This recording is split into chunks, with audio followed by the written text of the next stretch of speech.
যার চর্বি বেশি হয়েছে তাকে বলা হচ্ছে দৌড়াও, যে একটু অলস থাকে একটু কাজ করো। কেন? শরীরকে সুস্থ রাখার জন্য আমাদের কাজ করা প্রয়োজন। আপনি যদি নামাজে আসেন, বিশ্বাস করেন ভাই, বিজ্ঞান আজকে প্রমাণ করছে একজন মানুষ নিয়মিতভাবে 5 মিনিট নামাজ পড়ে তার জ্ঞান করার প্রয়োজন নেই। সুবহানাল্লাহ, সুবহানাল্লাহ।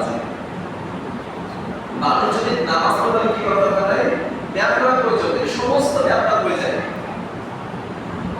আজকের দিনে আমরা প্রযুক্তির কল্যাণে আমরা যখন রেডিও আছে না, প্রতিনিয়ত কিন্তু আমাদের সারা শরীরে বিদ্যুৎ ঘটতেছে। এই মাইক্রোফোন দেওয়া আছে না, মাইক্রোফোন কিন্তু আমাদের শরীরে বিদ্যুৎ ঘটতেছে। এই আলো রশ্মিতে আমার শরীরে বিদ্যুৎ ঘটতেছে। আপনি যখন রাস্তায় হাঁটতেছেন, এই যে শব্দ আসছে তরঙ্গ, এই শরীরের মাধ্যমে শরীরে বিদ্যুৎ ঘটতেছে। প্রতিনিয়ত আমাদের শরীরে বিদ্যুতের সংস্পর্শে আসতে পারে। এই চোখে দেখতেছি যে আলো রেডিও দুটো চোখের মস্তিষ্ক আছে, এর একটা রশ্মি কিন্তু মাথাতে জমা হচ্ছে। আর এই প্রত্যেকটা বিদ্যুৎ কোথায় জমা হয়? রশ্মি মাথায়, ফ্রন্টালে, মাথার ভিতর জমা হয়। বিজ্ঞান বলতেছে এই বিদ্যুৎটাকে শরীরে যে ক্ষতিকর বিদ্যুৎ আমাদের ভিতরে ঢুকে যাচ্ছে শরীরে ফেলে, এটাকে বের করে দেওয়ার প্রয়োজন। বের করে দিলে কি হবে? আপনার মাটির সাথে মিশে যাবে। ইসলাম কোন বিজ্ঞানী দিয়েছে যে আমরা যখন সিজদা দিই মাথা কি করে বলেন তো? মাটিতে মিশে। সিজদা ছাড়া আপনি কোন সময় মাটির সাথে মিশান না। এমনকি যখন ঘুমোলে মাথাটা কি বলেন তো? চিন্তা করা, মানে মাথার নিচে তার মাথা মিশে বালিশে থাকে।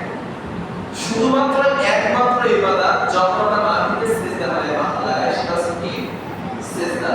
এই সিজদাতে আমাদের প্রতিনিয়ত যে ইলেকট্রিক চার্জ আমাদের শরীরে ঢুকেছে, এই সমস্ত ইলেকট্রিক চার্জ মাটি শোষণ করে দেয়। আপনি যদি বলতে পারেন যে সিজদাতে মাথার নিচে তাদের বিদ্যুৎ সরবরাহ এমনটা না। আর আপনি যদি নামাজটা পড়েন, প্রতিনিয়ত আপনার মাথায় চার্জ জমা হচ্ছে, যা একটা পর্যায়ে দেখা যাচ্ছে কারণ ব্রেন স্ট্রোক, হার্ট অ্যাটাক বা পরবর্তীতে যে রোগগুলো আছে ওদের একটা কারণ হয়ে যাচ্ছে। সুতরাং আমরা ইসলাম ধর্ম, আমাদের ইসলাম ধর্ম আমাদের কি বলতো? বিজ্ঞানকে একটা পথ করে, যেটা আমরা বিজ্ঞান করে সাহায্য করে। তো বলতেছিলাম যে আমরা প্রত্যেকটা কাজ আমরা করি বিনিময় হিসেবে, বিনিময় ছাড়া। ঠিক এরকমভাবে একটা বিনিময় পাইলে কি বলতো? নামাজ পড়ে কি হবে? জ্ঞান হবে। যদি আমরা মুসলমান জ্ঞান করার জন্য নামাজ পড়ি না, কিসের জন্য পড়ি? জান্নাত পাওয়ার জন্য।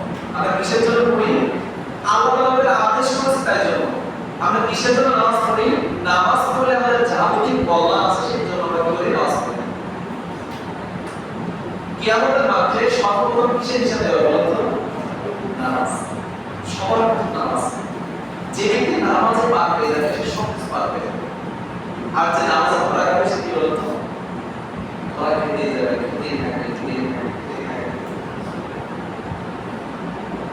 তো বলেছিলাম নামাজটাকে স্বচ্ছ রাখার জন্য আমাদের দৈনিক 5 ওয়াক্ত নামাজের সকাল রাতে নামাজ পড়া উচিত। যদি না পড়ি তাকে আমরা অবশ্যই আল্লাহর কাছে দোয়া করি, আল্লাহ যেন নামাজ পড়া তাওফিক দান করুন। সকলে আল্লাহুম্মা আমিন। এরপর শুধু কোরআন তেলাওয়াত। পৃথিবীর মাঝে একটা মাত্র বই আছে যেগুলো পৃথিবীর সবথেকে বেশি পড়া হয়, সেটা কি বলতো? কোরআন।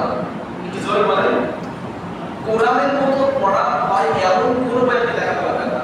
মেডিকেলের বই, মেডিকেলের সিস্টেমে 24 ঘন্টা পড়ে, তাও মেডিকেলের বই এত পড়া হয় না যত কোরআন পড়া হয়।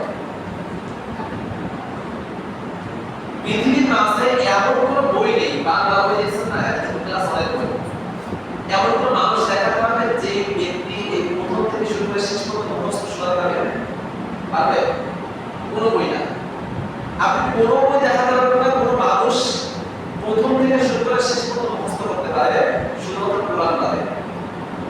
একটা হাফেজ থেকে ধরেন, দেখবেন সে দাঁড়ায় শুরু করবে, একটা জের জবর পেশ একটা কিছু বলতে না, এক আলিফ পদ, দুই আলিফ পদ, তিন আলিফ পদ, একটা লোকটা কোন কিছু বাদ যাবে না। শুরুতে যেভাবে লেখা আছে লাস্টে গুলো ঠিক তেমনিভাবে পাবেন। সেটা হচ্ছে বলতো কোরআন। পৃথিবীর সব থেকে বেশি যে বইটা ছাপানো হয় সেটা কি বলতো? কোরআন। সব থেকে বই বিশ্বাস হয় না? সব থেকে বেশি যে বইটা ছাপানো হয় পৃথিবীতে সেটা কি? কোরআন। সৌদি আরবের প্রেসিডেন্ট